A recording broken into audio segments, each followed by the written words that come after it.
But anyway, I'm Dave with Rampant Wolf Games, here with Chris from DSX Machina. and today we're going to be doing our top 100 list, and we're starting from 60 going down to 51. 60 to 51. Like I said, this is when really recognizable titles will come in, and this is probably where we're going to start. I think let's see, 50 is when it's going to really start, when we're going to start to annoy people that say, why isn't this higher on the list? What is this game? How does it deserve to be in the top 100? I mean, it's going to really hit it. Like, I think once we get to the low... You mean our all 10 subscribers? Yeah. Well, the guy who doesn't like me says I'm annoying. Bring back the other guy. What other guy? I read the comments. I think he's talking about Bo. I bet you $50 that was Bo. Anyway, let's talk about number 60. All right. Cut in paper, first time. I'm supposed to spice it up because I know we always start with rock or paper. My number 60 is one of my favorite cooperative games. And it's a very interesting game because I don't know if there's been any expansions or any reboots, but it's a great game. In fact, you got me into this game. You were the one who told me about it, and I went looking for it, and it turns out we really like it because it is a version, it's related similar. I'm not sure if it came out before the Harry Potter Hogwarts battle, but it's a better version of that mechanic, and it's called The Big Book of Madness. Oh, yeah. Yep. Right? Which is a cooperative game of people playing spellcasters, and they can buy new spells. It's a deck builder. The cards are small, and then you cast spells using your power, and eventually you can find ways to remove bad cards out of your deck, get the nice ones in. And the whole point is that this massive tomb is opened, and you have to try to deal with the monsters. And it's got a great little page aesthetic where you put the page over, and there's slight variation on the monsters, and then you deal with them. It's a very difficult game. I think we're only maybe a 50% win ratio. It's very well balanced, surprisingly, for 2 or 3 people. We play with 2 players a lot. And every time Nicole wants to say, hey, let's play Hogwarts, I'm like, can't we just play Book of Madness instead? Because it takes half the time to set up and half the time to play. And you don't get as mad when you lose. Yeah, because it's one of those situations there where the random number generator won't kick you in the nards immediately. It's got a very traditional slow ramp up where things get more and more difficult, which means the better you do early on, the better you can handle the rest of the game. Yeah. If you screw up early on, it becomes much more difficult, but not impossible. And whenever we've lost, it's always been we've lost slightly. It's not one of those situations where it was like, well, that was 45 minutes wasted because there was no way to recover. Yeah. And that's why I like Big Book of Madness, my number 60. All right, my number 60, I know, is one of your top 10 probably games. It's a game I really enjoy, but the setup time kills me. There's lots of times I've pulled this game out, started to set it up, and I'm just like... So in the top 60, you still have games with caveats. Yep. Right. This game, I'll get it about 3/4 set up, and I'm just like, yeah, let's play another game. And that is Dinosaur Island. Really? Yep. The setup time on this game kills me every single time. There's just so many boards to place out, so much setup work to do, and you're spending 20 minutes setting up the game, and then it's just like, now according to the box, we got another 190 minutes. It's like, well, there's a short, medium, and a long game, but at no point have we ever played a short, medium game. It's one of those things. It's like when you're setting up for say Twilight Imperium. It's just like we're setting up for Twilight, and it's a great game. I won't go too much into it because obviously it's going to pop up at some time on my list. And then they have the Raw and Right, which you have right behind you. I like that one a lot. And then the Dinosaur World, which is a different enough game that I can appreciate its strengths. But yeah. Yeah. So that's my number 60, Dinosaur Island. Do you? What's your win ratio in that game? Oh, I don't know. I think it's probably 25%. Against other people. So. I'm about 50 or 60. I do very good. I think it's because I know specific tactics that could work. It's not one of those things, if you know how to win, you'll win. But I know the secret to winning is to convince all the other players that they can have a moral victory by screwing themselves over. Like I had one guy who he actually got second place, but he did it throwing caution at the wind. People were getting eaten as much as they were welcoming because he was just going through and caution to the wind, and oddly enough you can do that quite well. Yep. All right, 59 for me. is a game which I do love. In fact, my other podcaster I work with, Paco, we were going to do a video about games that age badly, but we decided to do games of art instead. And there are a certain number of games that are very old that kind of get people into playing board games. Then eventually you move out and you play other games. This is one of the last few... What? Catan. Yeah. This is one of the last few games on that list that I haven't thrown off and stopped playing. It's also, when you have I would say newbies, but people who are casual gamers, it's in their top 5. Like, let's break out this game. And that is Takenoko. It's adorable. You've got the pandas. You've got the bamboo shoots you got to build. I call this is one of the ones that I call from the tabletop renaissance or the Will Wheaton renaissance of board gaming. Will Wheaton that was part of that era where Will Wheaton, he would drop a name and then a game would just sell. Yeah. And so like Sheriff of Nottingham, Eldritch, Elder Signs, all those ones. Even bad games. Actually, Elder Signs is good. You don't like dice mechanics, but anyways. I do like some dice mechanics. My problem with Elder Signs is there's not enough mitigation. Sometimes you're just stuck. There's a bad roll can just bugger you up, and there's very little you can do to actually mitigate that. That's why you have. I've had I do remember, like, not the last game, but the second last time I played the game, it was one of the most enjoyable experiences with a group, and I don't know why I got so invested, but overall, I don't. Yeah. It's a game that I wished got a little bit better. I wish it had more mechanics similar to another game that's going to show up in this list sooner. It's funny that it isn't on my 100 at all. I don't think. Yeah, it's not on mine at all. Yeah. But going back to what you said, because you're talking about... I lied. It is. So going back to say about Takenoko, have you ever seen the Epic, the big box Takenoko? Yeah. I have to admit, that is just cool. Having everything like twice the size. It's not just... It's like gigantic minis and gigantic things. It's just like... Even my wife was just like, ooh. Like, we got all the little cute panda expansions for it. And, I mean, it's a fun game, but it's part of that list of games where it's just like... I will always want to play something else, but I always keep it because you're always going to get newbies occasionally. They're like, what do we want to play? We want something new. It's like, break out Takenoko. Roll for it. It's pretty... Well, it's nice and casual. Takenoko is just weighty enough so new people can get drawn in. Yeah. And then you move them on to something better. But yeah, that's my number 59, Takenoko. All right. Now number 59 is one of my heavy games, which actually is pretty much, I would say, is 70% of my collection, which does cause some problems a lot of times because I don't really have many light fare games. Most of my stuff are pretty meaty games. So when you're sitting down at like 7:30, 8 o'clock at night, and you're just like, what are we going to play? It's like, oh. And it's like, okay, this is going to be... Yeah, like this one's going to be 2 hours, this one's 3 hours. It's like... And I have no problem playing board games that long, but it's just not at that time of night. I'm sorry, I've gotten old. That has to be like let's set aside a weekend and we'll start at like noon and we'll play a game and maybe we'll be done for dinner and have some pizza. Anyways. But this one is it's the lighter of the heavy games. It's had a sequel that's come out where they decided to weirdly go with the heaven versus hell paradigm, but it's Massive Darkness. Really? Yeah. And I've been so apprehensive about this game because it's in the name. One of the key things about this game that's quite interesting is the darkness mechanic. And that is that when you're in the dark, it actually gives you bonuses, which is kind of like real life. If you're sneaking around or something and you're shadowed in the dark, it makes sense. Whereas most other board games is like, but I was standing in the shadow. It's like, no, we can see you.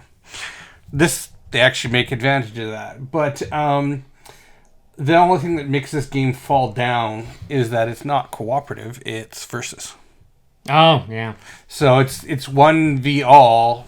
You're trying to do your own thing, and while you're running around doing your own thing, it's like, oh, I see you.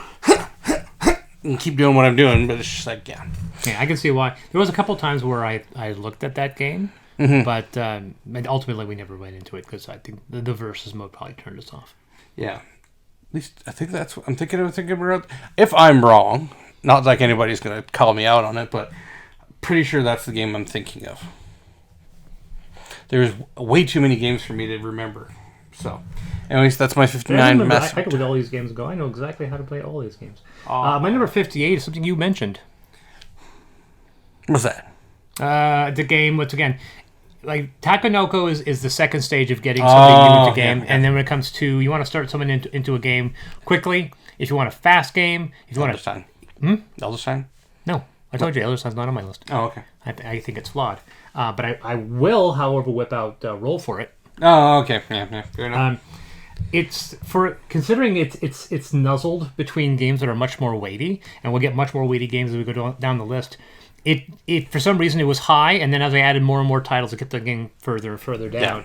Yeah. And because at the end of the day, it's just Roll for It. It's a very simple game, but it's good for transport. It's good for newbies. Good for casual. There are lots of things that game's enjoyable. If you want to sit around and get drunk, that's a nice forgetful game. Like you can never take it seriously. Mm-hmm. You can never feel bad about losing because at the end of the day, you're checking dice and making a single decision, and then that's it. Yeah. And I enjoy it. And even the deluxe edition, which is more expensive than it should be, but it is. That's Roll for It. My number 58. All right. So my number 58 is would have been a different entry, but having recently played it, it actually changed where it landed in the list, and that is going to be Mansions of Madness 2nd Edition. Wow, that's pretty high. Yeah, it went down quite a bit. Partially, the biggest problem I have with Mansions of Madness is 2nd Edition is that it feels like Fantasy Flight's not quite sure what they're doing with it, because they stalled expansions for it so much that things like Broken Token and Raptor built storage solutions, massive storage solutions, which I have, to contain everything, and then finally they released more expansions which now don't fit in the storage solution. So they stalled long enough that everyone was like, that's it, right? And that they're coming out with an expansion for Imperial Assault now. Like, what? You're a little late. Yeah, exactly, yeah. Because coming out, yes, exactly. Becoming out an expansion for Imperial Assault, exactly. And it's just like, well, and you have to think that these organizer companies would have been like, so should we expect anything else? And then be like, well, either no or yeah, but years that way. So okay, fine, we'll make the organizer. But I feel like the conversation was more like, is there going to be anything else? No. And then all of a sudden we're just like, poof, expansion. It's like, what? So, that feels like it's kind of like a forgotten title for them. It always felt like it was sort of forgotten. Even the first edition, it was a little bit clumsy with how the one person would have to set up all the puzzles and then basically GM. Yeah. And now you don't. But one of the hardest things I find with this game is when you're playing with other people and they want to dawdle. It's like, we can't dawdle. We got to get moving. Yeah, there's two assumptions that people make the mistakes they make with the game. Yeah. The first is, we're just beginning. Let's take our time. Yeah. And also, a monster. I can deal with that kind of thing. You see a battle and they assume it's an encounter. Like, no. We're all gonna die now. Yeah. I always relate this one story where one of the smaller creatures came out of a safe or what have you. Yeah. And two characters are getting killed by it, despite the fact that one of them has a club. Mm-hmm. One person gets reduced to 0, and the other person goes insane. And all the while I'm running, because I'm one floor above, moving at full tilt. And I come running, and the only reason why I'm running to try to help them is because I have the gun. I'm the only guy with a gun. So I turn around a corner, fire 2 shots, killed the creature, but by then the damage was done. Unless you have a weapon, you're going to get killed by even the most basic creatures. So it's a very fascinating. We actually won that one too. Yeah, it does lend itself to. You're right. As soon as something big comes along, it's just like, oh, that was fun. I remember 2 different times where I'd played the same scenario with somebody before. And I kind of knew, I'm like, okay, there's going to be a point where things are going to go badly and we need to get our butts in gear. Right. And everybody was moving slowly. And then the one guy finally goes to the last room and he finds the person. And as he's climbing the stairs, it's like the roof of the house gets ripped open to the gates of hell and then we all lose. I'm just like, yep. And then another time we're trying to find all the stuff, and finally someone goes outside and they're just like, "Oh, what's this? Oh, it's a star spawn." I'm just like, that's a mini Cthulhu. We're all dead. Yeah. Yeah, it was just like, okay, well, took too long. But I guess I played the game 3 times. I've loved it every single time. I do like it, but it's one of those times where you don't know enough, and if you have I've never played it with veteran gamers. Always play it with new gamers because, this is kind of interesting. The app integration is just like, yeah, can we keep going?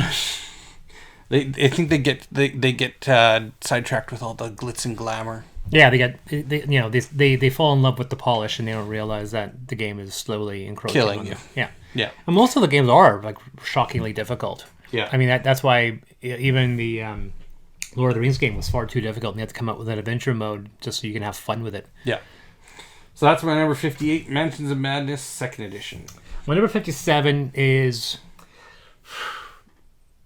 I think it's the highest by this game designer, which a lot of people can get shocked about. I think it's a good game. Of this series, I think this one's the best, even though sometimes I like the other one more, but the other one's not on this list because these two games are too similar, so I have to pick one. And the title for this one is Forbidden Desert. Yes. Okay. Forbidden Desert is the one I like the theme the most. Mm-hmm. The idea that you're flying into this buried city and you're trying to excavate it to find parts of this magical hovercraft in order to escape. And then the storm is moving around, laying down sand, potentially burying people. You're trying to clear off the sand. Your characters all have some strengths. And I think it's fascinating that it is more difficult than Forbidden Island, really? Which in some ways, in my experience, Forbidden Island is absolutely easier. Because I've won Forbidden Island more times than I've won a Forbidden Island. I've done the reverse. I've won Forbidden Desert more often than Forbidden Island. Did you accidentally cheat like Will Wheaton did when he did... No. What was the cheat? I love the fact that he did Pandemic, they lost. They did Forbidden Island, and they lost. And then they did Forbidden Desert, and they all were cheering because they finally managed to beat a Leacock game. Mm-hmm. But there's one problem, and that was the fact that they were constantly cheating. What was going on is that they were moving diagonally. Oh, yeah, no. And you can't do that. No. Yeah, no. I didn't move diagonally. Yeah, no. Nothing is more frustrating than seeing a professional, like, celebrities play a game, and you're going, and you realize throughout all of it, you guys, like, you're literally, the game what you're doing is not plausible. Like, you cannot play the game this way. It's like when you saw Becca Scott playing Sagrada and I'm screaming at the screen because they're all doing this one rule wrong. Yeah. But yeah, Forbidden Island, I like the theme. It's like a lot of those games where I don't personally believe that it's a game that you know you're going to lose early on. But I will say that you can get really screwed with the moisture and the water. Mm-hmm. That's a big mechanic. Like, there's two big mechanics over Forbidden Island. One is the storm, and second is the water. Because you don't have to worry about water other than drowning in Forbidden Island. But in Forbidden Desert, you have to have water supplied. So if you play the character that has the extra water supply, you just have a better chance of winning. So that's one issue with the game, the fact that the right characters can make the game a lot easier. Yeah. But anyway, that's my number 57, Forbidden Island. I still haven't played Forbidden, what's it, Sky? Yes, Forbidden Sky. I haven't played Forbidden Sky yet, and just all the things I hear about it. Part of it is the aesthetic. They could have easily fixed that game, and we covered this in another video. You haven't seen it, search for it. If you haven't, I'll jump to it really quick. The answer is, you have plastic things representing wires when all you could have done was put some freaking wires on magnets, and it would have made the game look so much better. Yeah. But anyways.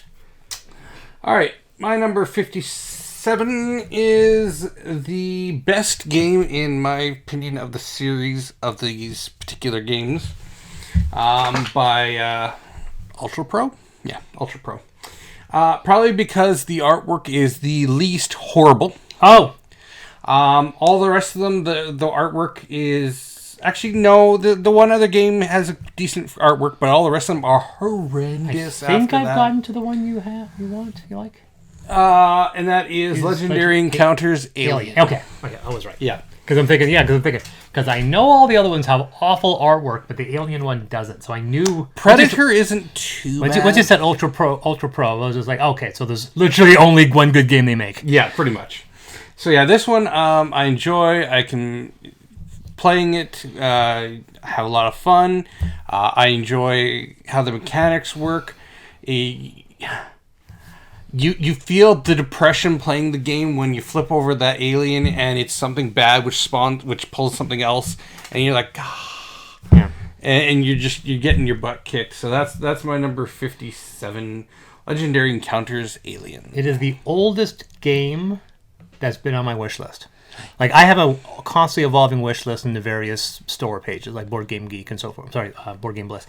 And that is the oldest title that has not been removed. It is always on that list. And I had a guy in Kelowna going, I have it for sale. I'm like, I'm almost tempted to just buy it, and next time we're down there, we'll pick it up. But I'm thinking it's going to be 2 months before I'm down there. So, number 56. Number 56 for me is...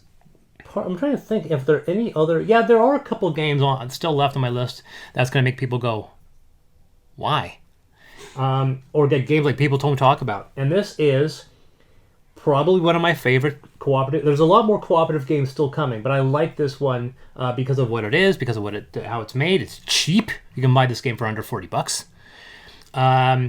It's not impossible. It has a lot of dice mitigation. Mm-hmm. It's called Apocalypse Chaos. Now, you shake your head, but you know this game because I've mentioned it almost every single time we've done. If we talked about top 10 cooperative games, top 10 underappreciated games, it's always on the list. Rado brought it up of a game that he likes better than the consensus, and he gave it an 8 out of 10, where a lot of people keep it like 6 or 5 or even. It's difficult, but it's a very unusual. It's you're on a spaceship. It's got 2 floors. And you have dice placement, and you can actually swap 1 or 2 dice from each other, so you can help each other by giving people dice if you're dice. And all you're doing is trying to coordinate. Basically, the game pauses. It pauses completely. The monsters are there. You're rolling, and you're literally looking at what all the monsters are doing, and you have to plan. And for 20 minutes, you're simply just looking. This guy's going to move over here. He's going to do this. I'm not going to be there. He's going to damage this area, but then I will kill him. This guy will kill him before he has a chance because we're looking at initiative. We're constantly coordinating this chess match. So when you hit play and the turn moves off, your characters are alive and the guys are closer to death. And so in the game, it has technically 3 rounds. And it takes 45 minutes because each round is like 20-25 minutes of you just hyper-analyzing. And if you hyper-analyze and you really look at it and you don't miss out on what some of these guys will do, there's a very good chance you'll win. The only time you lose is if you forget to notice something a monster does and he moves out and screws up your plan. And if you make one mistake, it's a cascading of problems. But I absolutely do enjoy it. The base game is not difficult. There's a whole campaign which we haven't done, which I think is interesting because we've played the base game like a dozen times. It's very cheap. No minis, just a handful of dice, and that's basically it. Apocalypse Chaos, my number 56. Cool. So my number 56 is a new entry to my collection. It is a successor to another I think it's popular game by... Tim Fowler, I believe it is. And that is Burgle Bros 2 Casino Capers. This one, the original Burgle Bros was placed on a 3-level building, and you were trying to move through the floors, avoid the guards, and get the loot out of the safe, and you're working together. This one, they've now turned it into a casino heist with 2 levels.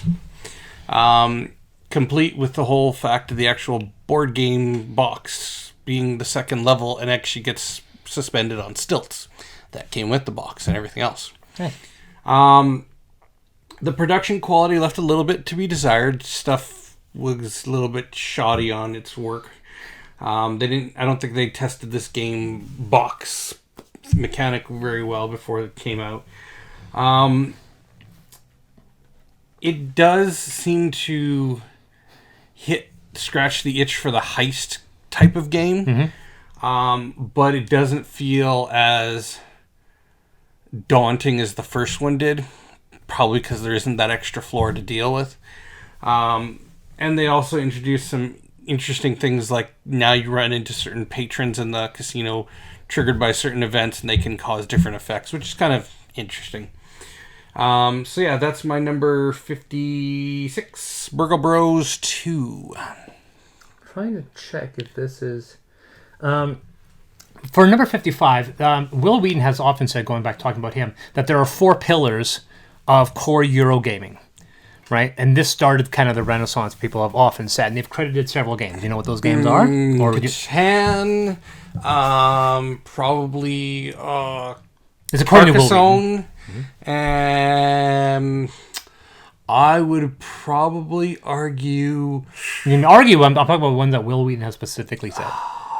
It might be of cooperative gaming or just gaming period? Eurogaming. Oh, Eurogaming. This is to older titles that either came in with Catan or followed in its footsteps. I would say Alhambra.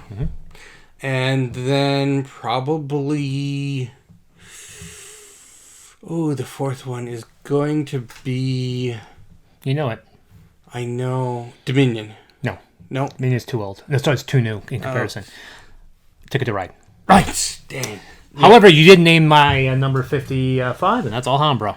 All right. We have an old version. We don't have the big box. It's almost hit our sale pile, but every time we play it, we enjoy it. Yep. And it's a very basic game. I think a lot of people watching this know it. Like I said, part of that 4 core. Like if you like Catan, you get into Ticket to Ride. A lot of people who aren't hardcore gamers get Ticket to Ride. If someone says, I want another game like this, you go, okay, then you get Carcassonne and you get Alhambra, because those are the games that follow that up. You know it's actually better than Alhambra? What? Alhambra Roll and Write. That's a good game. I tried that one. That one is a good one. It's a good, quick game. The older versions of Alhambra they're old. Oh, yeah. Like, it really shows its Euro roots. It's not that great looking. It's like if you have Nations the Dice game, it's like, oh, you're used to it because Nations the Dice game also looks like crap. Yeah. But that's our number 55, Alhambra, and I was just checking because I know Catan's not on my list, and I'm checking because I think I already mentioned Carcassonne, and so Ticket to Ride's not on here. So, yeah, that is the oldest game that we're going to counter. From now on, all the games are less than 15 years old, looks like. I think that would be the same for me. Because Alhambra's 2003, and I think the oldest game after that is 2012. Yeah, I didn't write down the years of these ones, but... All right, cool. No, I have a 2010. That's still a lot younger than Alhambra. So 55 for you. So this number 55 has been termed by... one of the most sarcastic board game reviewers that seem to be getting out of board game reviews, according to you. Shucks. Is they said that this was a very nice game you could sit down in a pub and just relax and just enjoy, and it's not really competitive, but it kind of sort of is, which is Railroad Inc. Yeah, I was about to say, because I disagree with Shucks on a lot of things. I disagree with Shucks on a lot of things. They talked about their love of that zombie game. Zombicide? No. Not Zombies? No. Dead of Winter. Oh. And how much they love the trader mechanic in it, and they think that's the best part of that game, and for me, I hate that part of the game. Yeah. But yeah, Railroad Inc. is a small game. You can take that anywhere. Unless, of course, you have like the collector's edition, which is all the rail rinks, which is up there.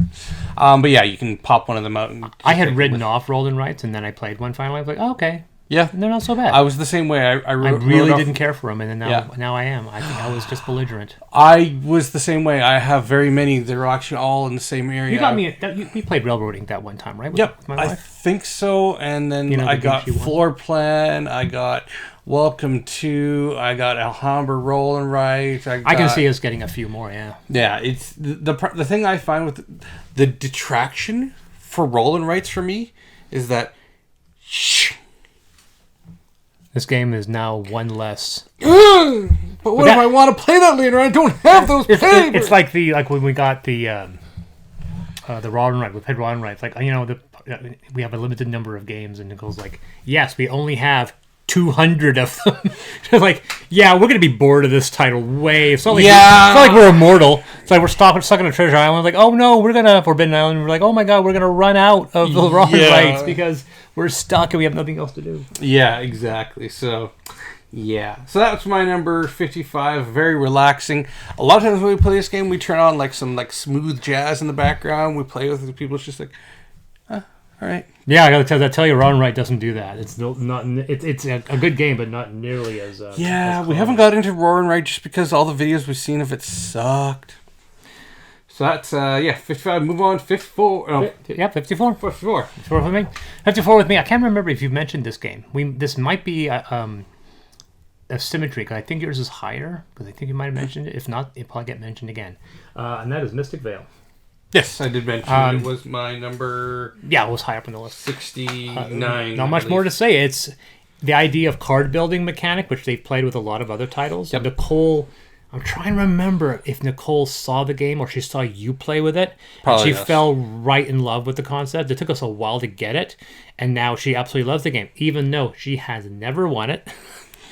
I just have to have a better instinct, because I do a lot of gaming, so I kind of know where to push my luck. Mm-hmm. And it's a fun game. It's a very casual game, because once again, there's nothing you can do to interact with anybody else. There's very little you can do to screw people over. Only thing we also don't have any expansions. Yeah. We've never played any of the expansions. We just have the core game. There are a lot of expansions. The only thing I find with Mystic Vale is that I inevitably always get that one rule where I'm like, I put everything out and I'm like, okay, am I counting the card on the deck or not when I'm counting the and that's the rule that always messes me up, and I feel like I always get wrong. Really? Yeah. So. No, I enjoy that game a lot, and it's too bad that other game, Edge of Darkness. Yep. That uses that same mechanic is not nearly as polished, which is a little disappointing. But anyway, we talked about it before, but that's number 54, 2016's Mystic Vale. All right, my 54 is a heavier dungeon crawler co-op. It's a recent entry by Simon, of course, because it's got to be, as anything with minis is these days. Okay. And that is Cthulhu Death May Die. Oh, that was not what I was expecting to hear. It's a good light game. When we played it, I really enjoyed it. But again, it suffers what all these games suffer from setup time. Is always a bit, and anything with a CMON game, they pack so much, they hit so much money that you're putting into these things. You get like a whole shelf of boxes for one game, and then you're just like, okay, well, I can mix and match in this and that. But if you have a large collection like me, it's like, okay, I'm maybe going to come back to you in a year to play you, and by that time, maybe I've forgotten what that's, So for me, the more complex games for me kind of seem to suffer on my shelves, just because I can't get them to the table often enough to be like, okay, yep, all right, let's go. I remember how to play this. It's like, okay, how do I play this again? So, but that's Cthulhu Death May Die, 54. I actually have zero experience with that game. Yep. Whenever I think of Cthulhu, I think of Cthulhu Wars, the Sandy Peterson game. Oh, yeah. Which oddly enough, Shucks also praised, even though they're like, this game is way, way too big for what it does. See, honestly, my biggest problem with Shucks is that they completely shat all over a game, which should be... Well, I know, they were famous for crapping on Takenoko. They actually did a big random... They crapped on my number 8 game. Wow. Yeah, and said it was the worst game ever, takes up too much table space, yet they love Twilight Imperium. I'm like, you're freaking hypocrites. Yeah. And they also, like I said, for me, it was the fact that they praised Dead of Winter, and they said, and they did a 15-minute rant of how bad Takenoko is. And you ever check the comments? Nobody agrees with them. So number 53 is a game which is good on its own, and I'm probably happy that I have never touched a single one of its 1 million expansions. There is not only an expansion, there are other games in the series that are self-enclosed. Sounds like Pandemic. Nope. I went through Pandemic already. We saw one Pandemic. You're not going to see any more Pandemics. There's a lot of expansions. You can always tell a game in the series because they all have the same artist. I love the game in principle. It's a game called Evolution. Now, your enjoyment of that game is going to be entirely dependent on if anybody tries to be a carnivore. One thing I've noticed is that in large player group games, it's actually useful to have a carnivore because it helps cull the population. So otherwise, if there's too many herbivores, there's not enough food to go around, and people start starving. So if you have a predator, then you at least have something that can help control that population. But if it's 3 players or 2 players, having a predator in there can be really annoying. And it does involve a bit of take that because of it. But I love just the idea of evolving creatures and giving it kind of little abilities and so forth. It's a very, very, very neat game. It's another game that if you're with a new group of people, it's a great game to get into. And yeah, there are a lot of expansions. There's Oceans as well, which I think is a standalone game. Oceans is... If you were to play Oceans, you would be like, this is not Evolution. It's all... I got Oceans. It's back there over there. And I got it based on your thing about Evolutions. We played it, and we're just like, the game sucks. No, like Evolution I like. Evolution I do like. I haven't played Oceans or any other expansions, but Evolution on its own is a game I quite enjoy. 2014's Evolution number 53. All right, my number 53 is a good game. I enjoy it. I hope so if it's at this list. Yeah, well, I was like, this game's a good game. Well, it better be. This game sucks, but it's number 45. Well, yeah, there's a bunch of those. But this one, it would have been higher, except for there's a couple of things that I don't like about this game, which is I hate the having to try and find things really fast and try to beat other people when you're trying to flip through stuff. And then the other part is that inevitably someone does something and their whole game falls apart because they didn't plan properly, and this is Galaxy Trucker. Oh. Yeah. This game it can be a really fun game if you're not going to care if your ship gets blown to pieces, but if you care so much, it will just take the mood down because you'll have somebody who has something really nice and they have one too many hits in one spot and they all of a sudden half their ship falls apart and they're just like table flip almost. It just, yeah. So it's that game is very popular with beginners because it seems to have a lot of things that they remember from their youth. Like, oh, it's fast, it's kinetic. And then a lot of people who are experienced are like, I don't like this game because it has a real-time mechanic and it's very arbitrary, very random. But it is a game that... I'm a hardcore gamer. Let's break out Galaxy Truckers. Like, if you're telling me you're a hardcore gamer, if you will, Galaxy Truckers, you're not a hardcore gamer, in my opinion. The number of times people have recommended, like, you have Galaxy Truckers, like, I've played it, like, twice, and it's twice too many. I do not like Galaxy Truckers. We're playing that Saturday. Cool, thanks for telling me. I don't have to show up. I'm kidding. All right, so that was my number 53, Galaxy Trucker. Number 52, like I said, I'm not going to go into the politics of Dave Toscani and his personal opinions. I'm talking about the quality of his game specifically. He's made quite a few games that skirt some controversy because of their themes, but I absolutely love this game. It's Teotihuacan, City of Gods. It's the follow-up to Tzolk'in. Like, Tzolk'in was famous beyond the fact that it has that amazing gear mechanic, but it was also controversial because he got the names wrong. He was mixing his Inca and his, what's the other one? Incas and... Mayans confused.